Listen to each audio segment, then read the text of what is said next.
Well, we might be able to save you from a long, torturous night of watching election returns, or maybe not. Dr. Jeff Engel, the director for the Center for Presidential History at SMU. Fill in the blank. It's all over for Donald Trump if.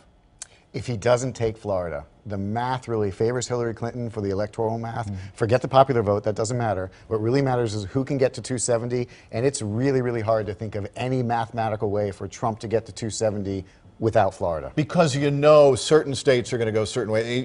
You don't even worry about California. Yeah, it's going to be blue. Right. Oregon, Washington. You don't even worry about Texas. It's going to be red. Yeah, and so there's just a few key places that we're going to look for. North Carolina is a good place to look for. Ohio is a good place to look for. But Hillary really has a built-in electoral base for the Electoral College. If he wins Florida, though, we're going to be waiting for the returns to come in from Alaska, maybe. I mean, it'll be a long night. I mean, that's going to tell us a lot. But one of the interesting things about Florida is that they have early voting now, and they've actually seen about a third of their registered voters already vote. And the numbers are actually favoring Clinton, because we've seen a real surge in Hispanic voters, for example, who the polls tell us are more likely to favor her. Right.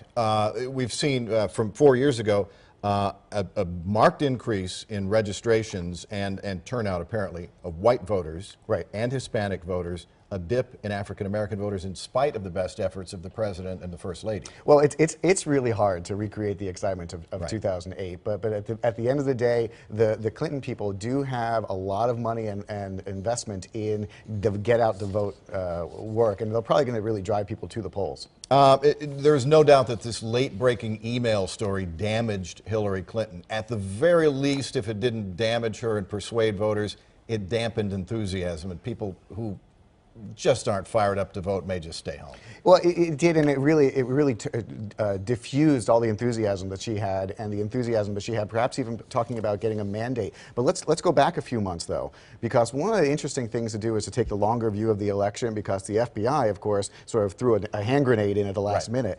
But the truth of the matter is, the candidate who was winning on Labor Day, who was ahead on Labor Day, almost always wins. And Clinton was ahead on Labor Day. And so there's a big sense in which most of the voters had already made up their minds at that point, and it's very unlikely that something can change things.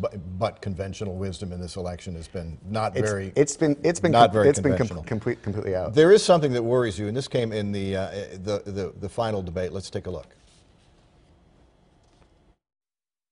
I want to ask you here on the stage tonight, do you make the same commitment that you will absolutely, sir, that you will absolutely accept the result of this election? I will look at it at the time. I'm not looking at anything now. I'll look at it at the time. Yes, let me respond to that, because that's horrifying. You know, every time Donald thinks things are not going in his direction, he claims whatever it is rigged against him. To look good for the election. Now, he could just mean, I'm going to be the voice of the loyal opposition.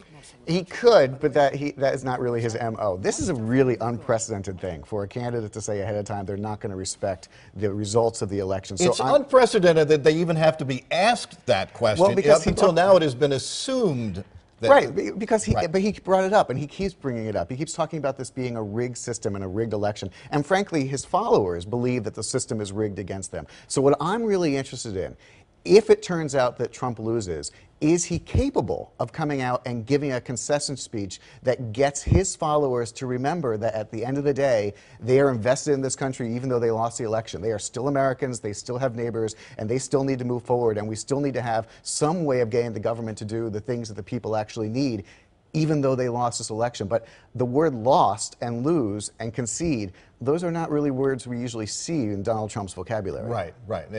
And again, his voters, on the one hand, supremely confident that they are in the right, and yet the experts are not so confident that he can actually win this thing. No, I think the polls are pretty much stacked against him at this point, but that also feeds the narrative that Trump has been saying, that the media is lying to you, that experts are lying to you, that the system is lying to you. So in a sense, reality is lying to you, facts are lying to you. So, but it also feeds them and their motivation to get out and prove all the experts in the political elite wrong. It does, but then at the end of the day, what do you do when the results come in and you don't like them? I mean, the truth of the matter is, you can keep on saying it's a rigged system, but the winner of tonight, who is certified by the states, is going to be inaugurated whether you like it or not. All right, thanks very much. Appreciate your insight. We'll see you soon, I'm sure. I'm sure tomorrow morning.